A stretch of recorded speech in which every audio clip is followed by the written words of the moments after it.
turbocharged 51 over here. I hope you're having a splendid day wherever you are in the world. We're back with the Motorsport Lounge podcast, reacting to the real-life Formula 1 Monaco Grand Prix. Boosted, how are you today? I'm doing good, full of energy. Let's go. Yeah, guys, he's got like 20 energy drinks in his bum. So yeah, he's gonna talk a lot today, probably more than me. Yeah, talk quick, fast. Guys, unfortunately, Johnny will not be joining us today. He is unfortunately stuck at work. So guys, let's jump straight into the talking points, because with Monaco we've got a lot of talking points. And actually, one talking point that I'm going to talk about quickly before we jump into the actual talking points that Boosted brought up literally just before we started the podcast. What was up with the production truck this weekend? So many shots where there was the bit of action that Monaco provides, and then they skip to a replay. Example, Hamilton comes out of the pit lane. Vettel comes out of the pit lane, and then him and Gasly are side by side up the hill towards Casino Square, and then it cuts to a replay of Stroll dancing over the curbs. What was up with that? Boosted is just like, he's just sitting there like... It's like, yeah, I don't know. The most exciting moment of the race, and they didn't even capture it properly. I understand we got a replay, but I mean, Formula 1, the production team really needs to sort this out, because it wasn't just a problem with Monaco. There's been a fair few races this year and also in past seasons where there's a big amount of action on track, and either they're on completely the wrong car, they're looking at another boring battle on track, or they skip to a replay. And I know WTF1 complain about this a lot, but this weekend it was really bad, because it wasn't just the Vettel, Gasly and Hamilton instance. There were a few instances where just suddenly we're looking at the boats or something special, but there's a race going on. There was just, it felt for me like there was no structure for the camera team. I think they need to make where the commentators can like talk about more like sort of in a way ask which camera should they show or which driver should they show, because the commentators were talking about what was happening happening with Hamilton, Gasly. Yeah, Hamilton, Gasly and Vettel. They were talking about it, so they were seeing it, but yeah. So I think if they like sort of implement that where the commentators, because the commentators almost see everything. Yeah. So I think that will work out. Yeah, I mean the commentators have got like 8 screens in the commentary box, and also all the drivers' sector times literally in front of them. So they are basically the best source of knowledge for the camera team to know what camera to cut to and what parts of the track to look at. But yeah, just a little bit of a gripe with I think a lot of F1 fans. There was just, the camera team was just not on point this weekend. They were too much, in my opinion, focused on Monaco itself than the Monaco Grand Prix. Not the point. Let's move on. And first of all, we're going to talk about the big elephant in the room. Heartbreak for Ferrari and Charles Leclerc. Yeah, it was really heartbreak. I think personally for me, I think they were overexcited to be on pole. And they didn't want to risk that penalty. Yeah, because it would have been a 5-place grid penalty, so Leclerc would have started 6th. And I think if we see where Sainz finished, yeah, they should have taken that, because yeah, the Ferrari this weekend was the car to beat. It was between Ferrari and Red Bull. Mercedes, Bottas had a much better weekend than Hamilton, I will say, but the Red Bull and the Ferrari were quicker than the Mercedes. And I mean, it shows in Leclerc's Q3 time, and Sainz actually in the second stint catching up to Verstappen. He caught him, and I know Verstappen eventually extended the gap again, but the Ferrari was quick this weekend. Yeah, that just makes me think, what could Charles Leclerc have done? Because I don't want to go down on Sainz, but I think Charles Leclerc is that just for now that little bit faster than Sainz. Yeah, because Leclerc's already used to the car. I mean, he's been at Ferrari now for 3 years. And Sainz is the new boy. But quickly on that, hold that thought, because I actually want to mention something that that I watched in another podcast about this past weekend already. But quickly, something that Martin Brundle said that really caught my attention about lap 51 roundabout there. Brundle said the race would have been a lot more exciting if it wasn't for Leclerc, who had not started. Because I don't think Verstappen would have gotten past Leclerc into turn 1. and that would have made the top 5 be literally nose to tail the entire race. Yeah. I think that is what ruined this massive spectacle we were all expecting after quali on Saturday. Think about, I understand if Ferrari could start Charles on pole. I don't want to be mean in that, but Verstappen messed up the launch badly. Yeah, I mean, he nearly got jumped by Bottas. If he didn't go as aggressive as he did, because he, I think Martin Brundle talked about when he launched, he just smoked the tires. Yeah, he just went into instant wheel spin, but he literally immediately cut to the inside. Yeah, but if he didn't, he would have lost the lead. And then we would have had a completely different race, in my opinion, if Bottas was leading. But not completely, because he couldn't take off his wheel, but but still, even if you add Leclerc to that situation again, what would have happened if Leclerc was on pole? Because then Max, I think he wouldn't have been able to go to the inside, maybe, because I think then he might have lost a place to Bottas. And you've also still have to think about Sainz, who was in P4. Yeah, I think Max would have battled through corner 1 with Bottas, but Charles would have been in the lead. Then it would be the pit strategy, and I'm surprised they went like almost 30 laps with soft tires. That was very impressive. I'm not going to lie to you. The fact that they went so long on soft tires for me was very impressive. I thought the softs were not going to last. I thought the softs would struggle to last 20 laps. In all honesty. Sorry guys, Demi literally just sent her predictions through, so I'm quickly adding them to the script. But still, talking about the tires, the compounds used this weekend were the softest. It was the C5, the C4 and the C3, which, to give you guys an idea, the previous race in Spain, the softest tire was the C3, which was this past weekend's hardest compound. So the fact that the tires lasted so well, first of all, compliments to the teams who actually have made real progress with the chassis, and I think the drivers really they were going easy on the tires, but I do not know how they lasted 30 laps. It's no secret the drivers went easy on the tires. They're all before the pit stops, all the drivers were doing roughly the same time, and I think this shows that 10% downforce reduction that was implemented with that cutoff. Oh yeah, with the cutoff on the floor. In the cutoff on the floor. I think that's why Pirelli made the harder tires, and they are glad about that reduce of downforce.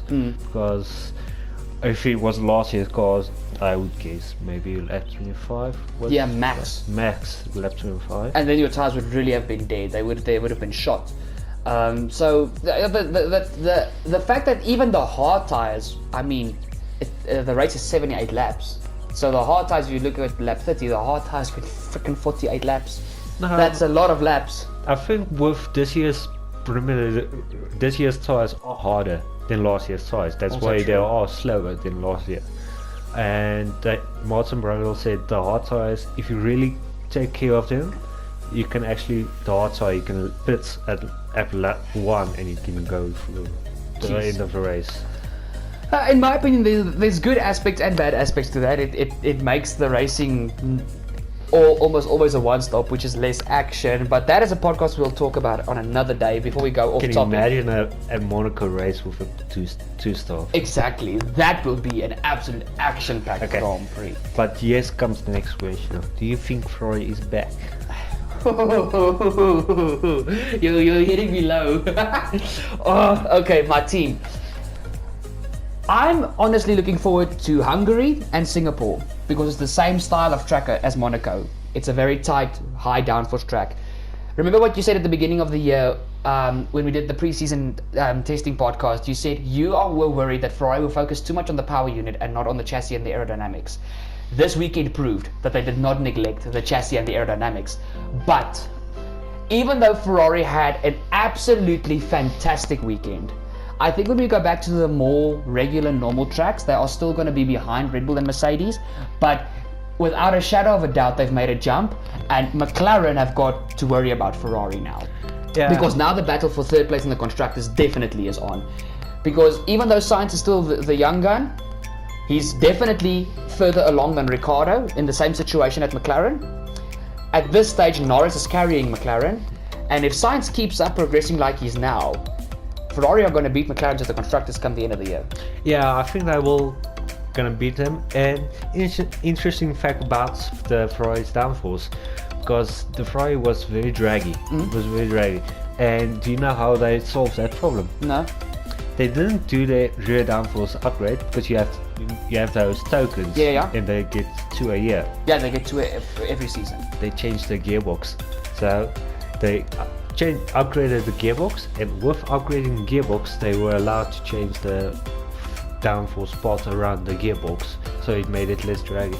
Oh my word! Where do you get your information from? I want to go read that article. So it was like, so I think Freud really thought about that. It's like, okay, we will fool them. We are doing the gearbox, but we're actually doing the downforce. And how ironic is this? It's the whole gearbox situation that cost Leclerc this weekend. Bloody hell! It was not actually the gearbox. Yeah, I know it was a drive shaft, but it wasn't properly connected to the gearbox. Well, I can promise you, if you hit that wall, what you hit it at like 120, 130? Yeah, about 120 kilometers an hour. I can promise you, if you hit your car at that speed, you won't ever drive your car again. Okay, also true. No, I get that. I was just so disappointed because you guys can ask everybody on the group basically. I was so excited after qualifying Saturday when Leclerc got pole. And I was a bit disappointed that he had the crash because going into the final runs in quali, Verstappen was 0.3 up in the first sector alone. Sainz was up a quarter of a second, 2.5 tenths in the first sector. He went through the second sector and was still 2.5 tenths quicker. And Bottas also was 2.5 tenths quicker through the first and second sectors. And Leclerc on his lap going through the second sector, which is just in front of the swimming pool section where he crashed, he was up by 2.5 tenths as well. It was just literally both Ferraris and Bottas were up by a quarter of a second, and Verstappen was up by 3 tenths. Those 4 cars would literally have been, if you look at the times that they had set on their first runs, those 4 cars would have been within a tenth of each other come the end of the lap if they kept that progression going. Yeah, I think it was very close, and I think I'm glad for Max they didn't have a sweat job, because after that crash Charles Leclerc did, if you listen to Max's team radio, he would have filled that sweat job in the first 10 seconds. But not just okay. Yeah, Max. The thing that I like about Max is he's angry in the car, and he's really gotten better with it. As soon as he gets out, he's calm. But one person that I really also realized is really angry was Sainz. If you heard Sainz's team radio, because literally he was behind Leclerc on track, he was just about to go through the second sector, and literally he had to jump over the chicane because Leclerc obviously hit the wall. And Sainz was so down and out after that. When he literally just sat in the car, because the onboard footage shows where the team radio comes up on the F1 Instagram page. He pulls into the pits, he literally lets go of the steering wheel after the car switches off, and he just sits in the car and he just keeps talking. He's just like, I could have been on pole today. I had the pace to be on pole. But I must say, we can't go blaming Charles. No. He tried his best, and accidents do happen. Yes, especially at Monaco. And I think for all the drivers who could have got pole, they would have felt as disappointed and blamed themselves as much as Charles did. Yeah, I mean, even after the accident, Charles, after all the interviews were done, he went and apologized to every driver who was in Q3. He went up to them personally and apologized to them. And he even made a public tweet which said he apologizes to every driver in Q3 which final laps he ruined. He knew he made a mistake. And I mean, which other driver would do that? No, I don't think no other driver really would personally go that distance for me.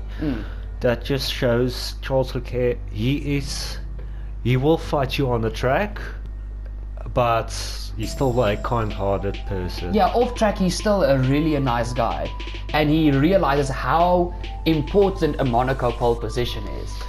So he knows what the other drivers went through in that car. He's one of the only few, let's say a handful of Monaco drivers that got a pole. Yeah, I think it was the first monogas pole in since the 1960s or something. It's something insane like that. So, but It's almost over, what, 70 years now? yeah, what is it? 2021, so 2010, 2000, 1918, 1979. Yeah, it's basically 60 years 60 years. since a monogas was on pole position at Monaco. That's insane. So, well done, Charles Leclerc. But if Ferrari keep this progression going, coming back to the topic you asked me about, is Ferrari back? If they keep this progression going, next year, I feel they will be back, even with the big technical regulation change. I feel Ferrari, with Sainz and Leclerc being the two young drivers that they need now, who already have enough experience to help that car come where it needs to be, Ferrari are going to be a big contender with the technical regulation change next year.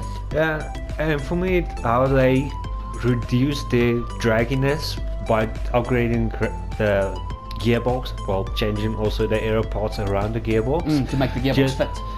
just proves me Ferrari are not obsessed with just the power. I think it shows they are competitive in the other parts of the chassis and the downforce. So yeah, I think, but the other question is for me, how beastly Carlos Sainz drove. Carlos Sainz, I didn't think coming to Monaco, Sainz would be this good. I mean, ever since Thursday with practice 1, Sainz topped practice 1. Practice 2, Leclerc was just quicker than him. And in practice 3 on Saturday morning, Sainz was again in front. Sainz was just on another level this weekend. And like we said earlier, Leclerc was quicker when it came to the big things, but that's just because he's used to the Ferrari and Sainz is still adapting to that car. But I feel he's so close now to fully adapting to that car, it's not even funny. Sainz was on a mission this weekend. And like he said post-qualifying,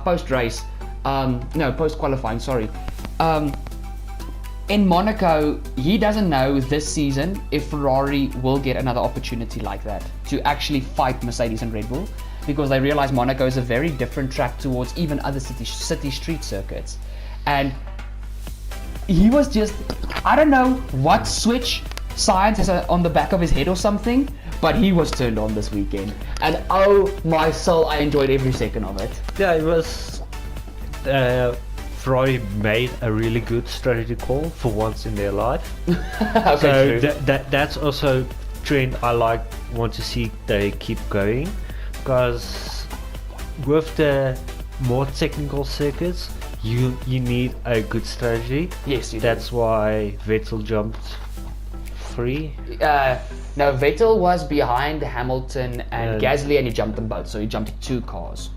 He jumped 2 positions, and Red Bull Perez jumped 4 positions. So it's very strategy around Monaco, but the fact that Sainz started to chase down Max Verstappen means he is mean business, and I think the Ferrari is really catching up.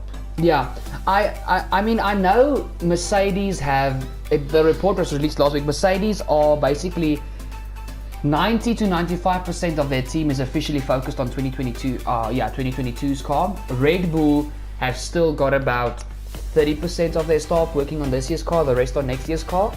And Ferrari have not yet released a statement on how many people are working on next year's car.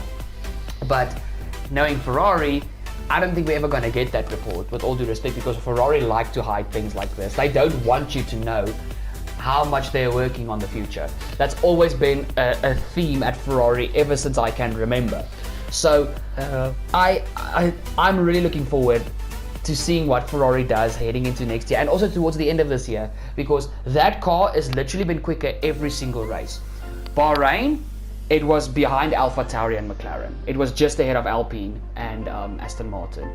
We headed to what was the second round? Emilia-Romagna. It was on pace with McLaren ahead of AlphaTauri. We went to Portugal, still on pace with McLaren, fighting very closely. We headed to Spain. I feel Ferrari had a better weekend than McLaren at Spain, most definitely. And now you head to Monaco, and all of a sudden they were scrapping around with Mercedes and Red Bull. I don't think that trend's going to continue. I think they're going to fall back, and with all due respect to my team, I want them to be there at the front. But when you look at it realistically, it's still Formula One. I think they are going to be quicker than McLaren heading towards Azerbaijan, but we'll have to wait and see. Also, McLaren, no slouches, and they are also still developing that car. Yeah, I think it's actually smart for me, in my opinion, to keep that percentage-wise close to Ferrari's choice, because let's say with Red Bull, it's 70% of the people working on next year's car. 70% of the staff and the resources. It puts so much pressure on them, because they keep saying, yeah, we're 70% of the people, and imagine if next year's car is way worse than we think that it is. Also true. It's like, oh, but you were working 70% of the people of your people were working on the car from so long, and it's so slow. How did you mess up? Also true, but same for Mercedes. Mercedes literally have a tiny team still working on this year's car. Literally, the report said between 90 and 95% of Mercedes' staff and resources are already transferred to next year's project. And one thing that I hope for is that it actually enables Red Bull to stick with Mercedes this season, that we have this whole championship long battle. I think that's why Red Bull are still giving enough staff and resources towards this year's car, because we know Mercedes, they can develop like no other team currently in Formula 1 because of their success. They know what to do. And I think with Verstappen having to re-sign with Red Bull at the end of the season, his contract expires this year, if Red Bull can enable Verstappen to win a championship, I think Red Bull know they will keep him. But if they can't provide him with a championship winning car this season, when the season goes on, I think Max is going to kick Red Bull under their arse. Yeah, I think if he doesn't win, he will try to get in with Mercedes. There's no secret, but I think we can be honest. Mercedes say it's 90 to 95%, but if this battle continues, they're gonna pull back some people. Yeah, they will have to. I mean, we know how what's the word I'm looking for? How bossy Hamilton can be when he's in a championship fight. Yeah, I mean, look back at his fight with Vettel in 2017 and 2018.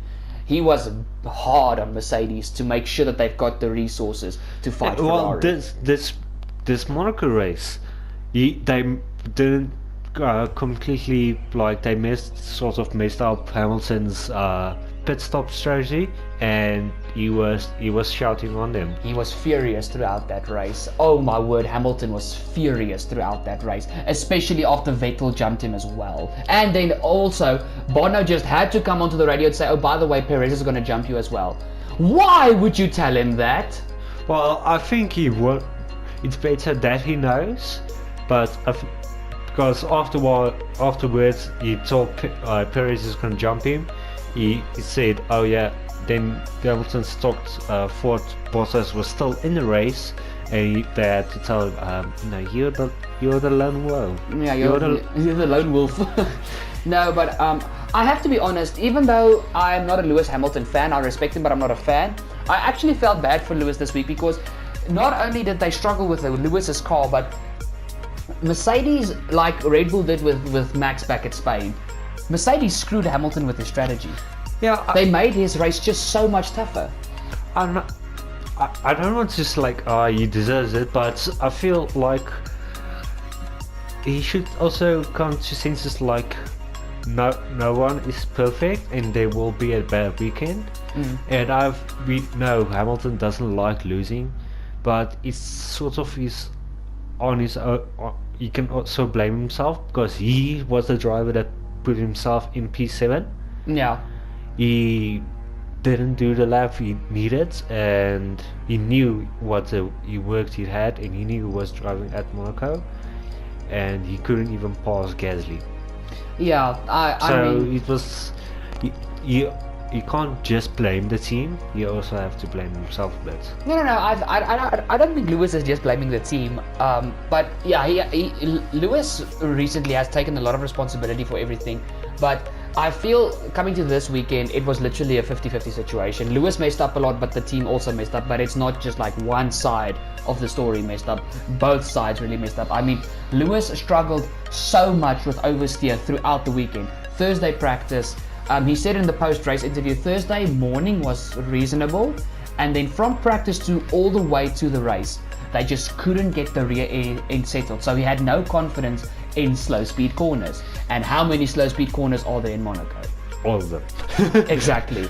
So Lewis really just, this weekend, I think Lewis had one of the donkeys on the grid. He had a donkey of a car this weekend. Yeah, he struggled, and I think that was part where the anger is, because he is struggling so much and his teammate is 4 or 5 positions ahead of him.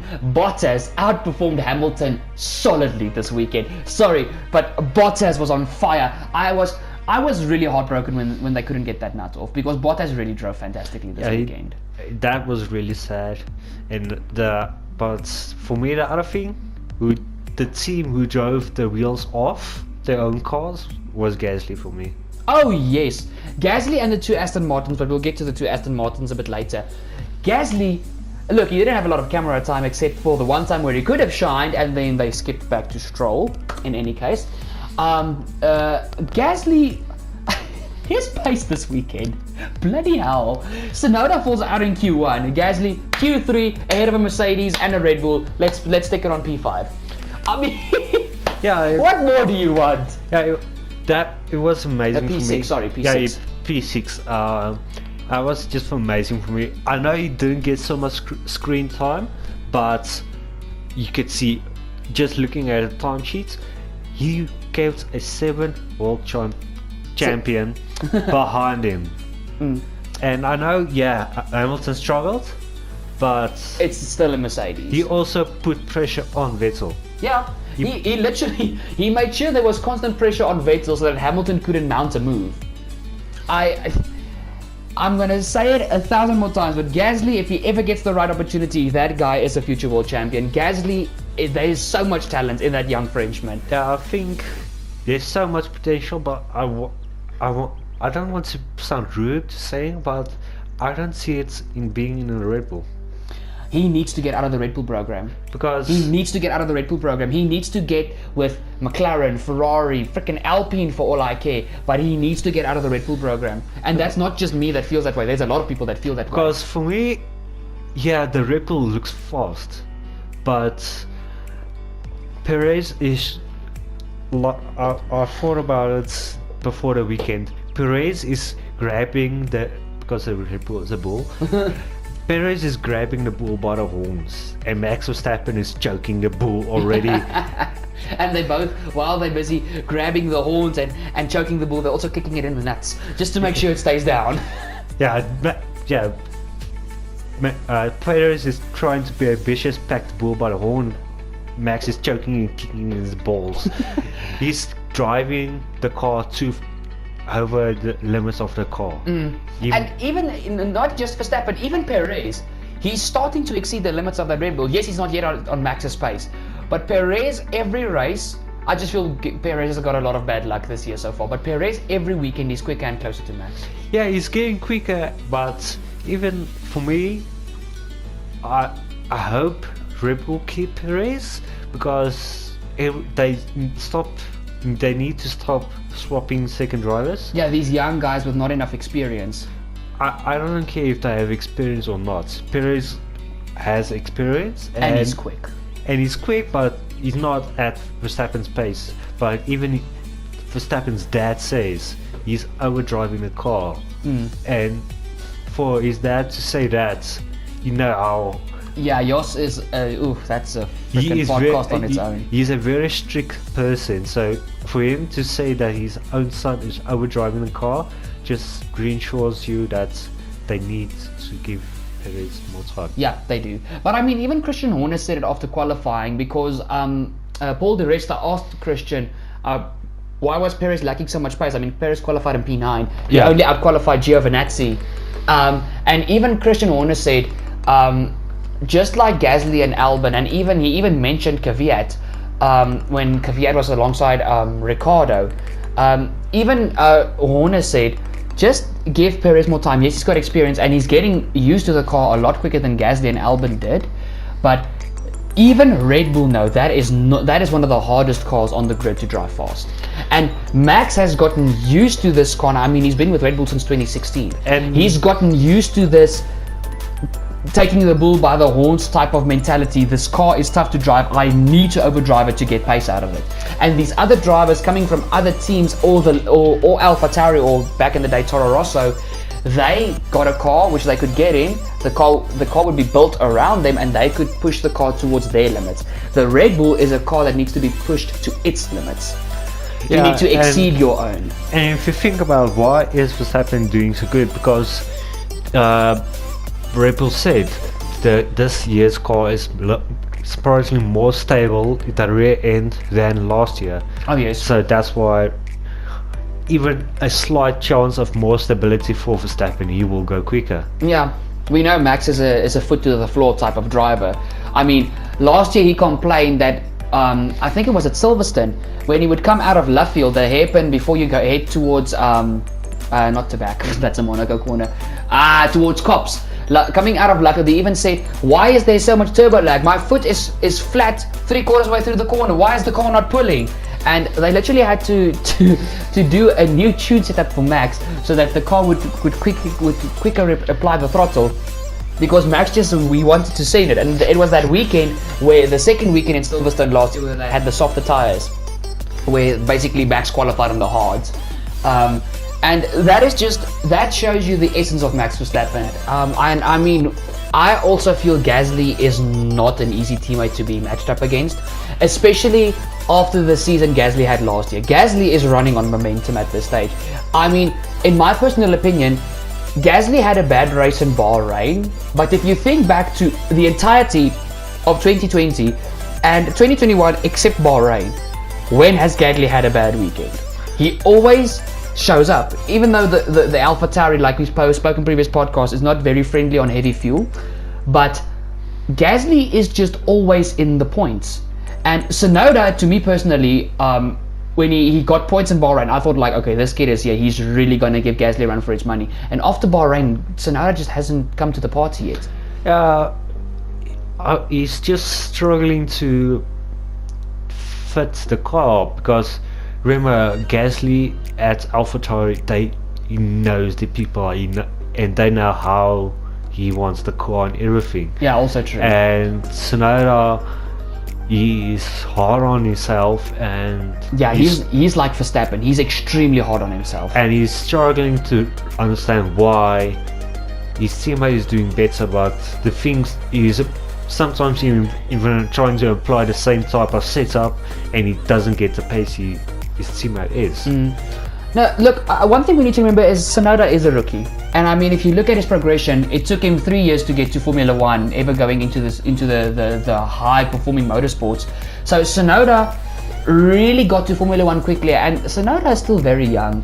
And AlphaTauri, Franz Tost has already said that the chances of them keeping Gasly for 2022 are very high. Tsunoda really needs to mess up badly for them not to keep him for 2022. And I think this year is just a year that Tsunoda's going to use to adapt. We all know what pace Tsunoda had, especially if you watched F2 last year. And I really just think Tsunoda needs more time than people are giving him at this stage, because I've already seen on social media, people are extremely hard on Yuki, and he just needs time to settle. I mean, it's only the 5th race of the season. Relax. Yeah, I think I don't want to sound crazy, but I think Tsunoda also needs to remind himself he's in his first rookie year of Formula One, because I get that feeling he's pushing himself like he's been doing it for his entire career. And you cannot compare a F2 to a F1 car. Yeah, you can't. It's world difference. These are different type of monsters they are driving. These are the fastest cars in the world, period. Race cars. Fastest race cars in the world. And I can promise you, it takes a millimeter of difference in degree of the wing angle or something else in the chassis, suspension setup, that makes a difference between where he's now and where he can be. Especially in this competitive midfield. I mean, a 10th can lose you 6-7 positions, and that's the difference between Q2 and Q1. So, yeah, sorry, my mistake. Gasly ended in P6. I'd said P4 where Perez ended. So sorry, that was my mistake. But in any case, yeah, Yuki he still needs time to adapt, but I just think with Gasly performing so well, he's putting a lot of unneeded extra pressure on himself. And yeah, like you said, because look at that small difference between, let's say, with the, let's say, in the midfield behind the Ferrari and the McLaren. Basically, AlphaTauri, Aston Martin, and Alpine are basically, those cars to me personally are on exactly the same pace. And it's like, what, it's 6 drivers. Yeah, it's 6 drivers. So if you compare where he's getting used to it, so small mistakes makes a big difference. Yeah, I mean, look who's his 5 other opponents. His teammate Gasly, who's on momentum run of the world. Fernando Alonso, a 2-time former world champion. Sebastian Vettel, a 4-time former world champion. Lance Stroll, who's really running good this year once again. And Esteban Ocon, who's really showed up this year. So he's not got easy competition. And then you've still got the 2 Alfa Romeos and sometimes the Williams mixing it in with them.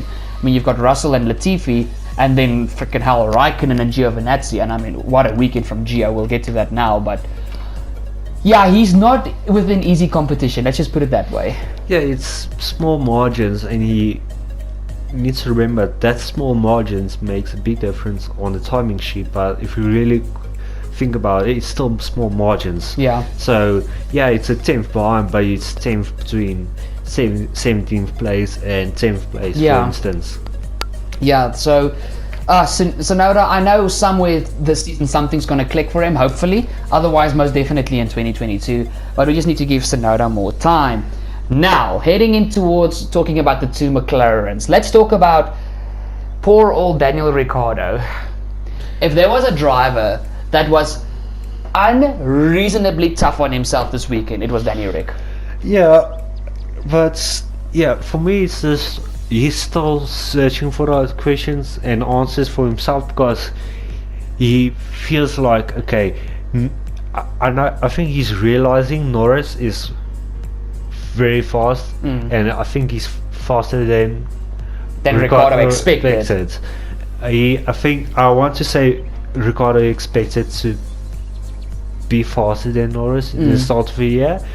So I think he's just at the first stages was like, oh, okay, no, I just messed up, I'm still getting used to the car. But now I think he's being hard on himself. He's at that stage, okay, he's been 5 races and he's beating me. Yeah, he's kicking my butt. So it's like, okay, I need to find out where I can get time, because otherwise I'm gonna maybe lose my seat. Yeah, and the one thing, just with Ricciardo, I mean, we said in the previous podcast where Johnny joined us, Monaco is one of Ricciardo's favorite tracks, and it's a track we know he's blisteringly quick at. And he fell out in Q2, and I don't think Ricciardo managed to pass someone in the race. He jumped people in the pit stop, but he didn't manage an overtake. And if you look back at a few years where he battled the 2 Mercedes and even the Ferraris back in 2018 and 2017 around Monaco, this isn't the Danny Rick we're used to, and that feels weird to say. Yeah, but it's just, I think we need to give him more time, because we know he's already so hard on himself, and in this fast pace of Formula 1 where everything is just getting closer and closer and closer, and you just need to give him time and stop focusing on everyone else and Norris. Just focus on himself, because he needs that time with, okay, I really need to think about how I can get time out of this car. And also, not just out of the car, but out of himself as well. I think Ricciardo is also, because Lando is whipping Ricciardo so badly so far this season, I think Ricciardo's also got a bit of a mental battle going on. And we know Danny Rick, he's always going to put a smile on his face. He's never going to complain about, mental struggles. But I think behind the scenes, Ricciardo is very, very hard on himself. But knowing Daniel Ricciardo, I think he will, I know he will bounce back. Hopefully it's just sooner than later. Yeah, if you think about it, I think he is struggling because in the previous seasons, all the time, he was the faster one. Even at where he was driving at with Red Bull with Verstappen, I remember that one race at Hungary where Verstappen drove into Ricciardo and Ricciardo didn't finish, and in the interview Ricciardo said, no, if he built that scenario was, oh no, for Verstappen, he said Verstappen thought, okay, oh no, my teammate is in front of me, I need to pass and everything, and that's how the accident happened in his point of view. Yeah. So he knew he was, if he tried hard enough, he is faster than his teammates. But now it's the first time we thought he was faster, and he can't prove he is faster. At this stage, he can't prove he's faster, true. But I mean, going into that, talking about, like I've said this whole year so far, scenario 8 Lando, after the very what's the word I'm looking for? The very down low performance in Spain, Lando's back. It took him one race and he's back. Freaking another podium. His third podium in Formula 1. And what better place to do it than at Monaco? He's third in the Drivers' Championship. He's ahead of Bottas and Perez still. It's the 5th round of the championship. He's still third in the Drivers' Championship. Yeah, he drove very good, and I think this is the pace he wants to have, and you can see he was very excited about it, and I was glad he and Sainz still have that good relationship. Oh, the bromance between those two at the podium celebration. Oh, that was the cutest thing ever. And the interview afterwards. Yeah. It was really just... I just laughed because in one of the interview, they said that they were the second youngest podium finish ever. Oh yeah. And Verstappen said, "Oh no, Carlos, you if it wasn't for you, we would have been the youngest." That's also the thing. Lando and Carlos have got chemistry with Max as well. They're good friends. So that was, I think, the friendliest Formula 1 podium we've had in years. But I mean, it was Carlos and Lando.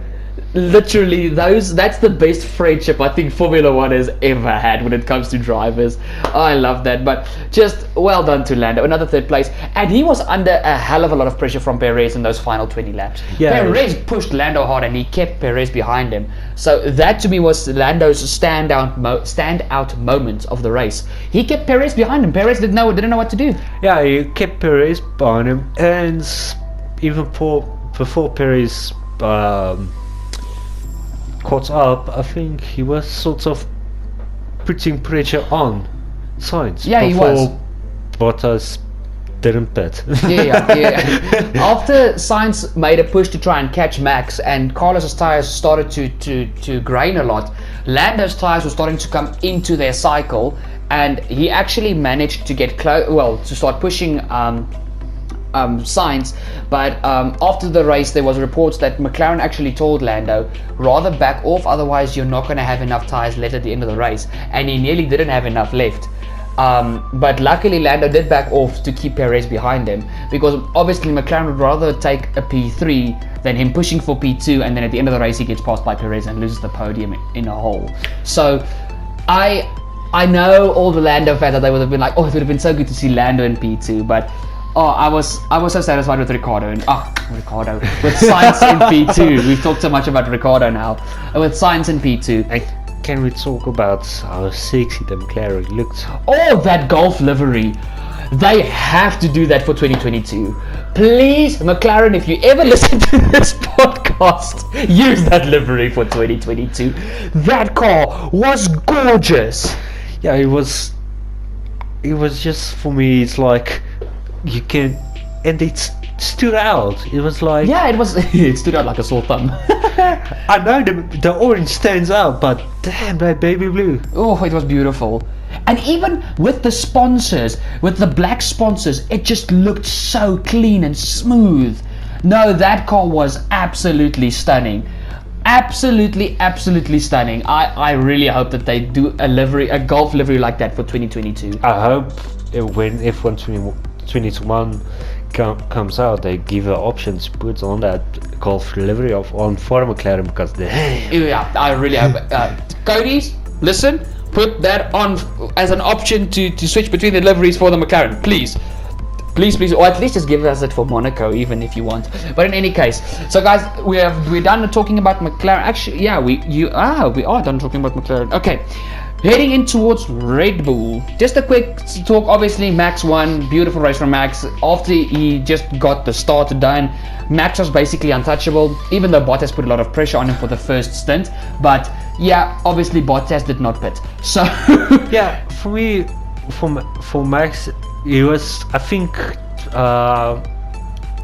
him and Bottas, they were like sort of trading punches, because at some points he was where Bottas first it was Max like with the fastest lap, and I think he sort of was like, Bottas, let me see if you can do that. Yeah. Then you realize, oh no, oh wow, Bottas can do that. Because literally one lap Max at fastest, then Bottas, then Max, then Bottas. So Bottas, like I said, he outperformed Lewis this weekend, and Bottas really, in my opinion, outdrove the Mercedes' capabilities this weekend. The Mercedes, if you look at Hamilton, it shouldn't have been with Red Bull and Ferrari, and yet Bottas made sure the car was there. I don't want to say he overdrove it. I think he took that effort. I think he saw the opportunity. Okay, my teammate is down for the count now. I'm gonna put that effort in so that I can somewhere be still at the top. Because I don't want to say, but when Max and Bottas were trading punches at each other, Sainz couldn't keep up. No, they couldn't. In the first stunts, they were running away. Yeah, they were. And that just shows me Bottas. He doesn't show it, but he can still keep up if he really wants to. Now, and also one thing that I know about the first stint is Ferrari, when Verstappen and Bottas started trading punches, like you say, I know Ferrari went on Sainz's radio and told him, just conserve your tires because we can maybe go for an overcut. I know that's what Ferrari wanted to try. But unfortunately the softs, when they died, they completely died, like the softs always do at any track. But I understand why Sainz had about a 3 to 4 second deficit at a certain stage, where Bottas and Verstappen were running away. But like you said, Ferrari actually strategized properly this weekend. They didn't have a normal Ferrari weekend. So yeah, but still, beautiful driving from Verstappen and from Bottas. And once again, my heart shattered for Bottas in that pit stop. But guys, turbocharged 51 over here. Sorry to bump in quickly. Guys, due to my editing software on my PlayStation, I can only do the max length of 1 hour's footage. So I cut this podcast a bit short, but part 2 will be literally the video that's posted after this one. And if you've made it to this point, it'll be up already. So remember to like, subscribe if you are new, and go check out the links in the description down below. We'll see you guys in part 2 for the Monaco Grand Prix race review. Cheers! Well, not cheers, we'll say cheers in the next one, but you know what I mean. Just go to the next one, you beautiful person.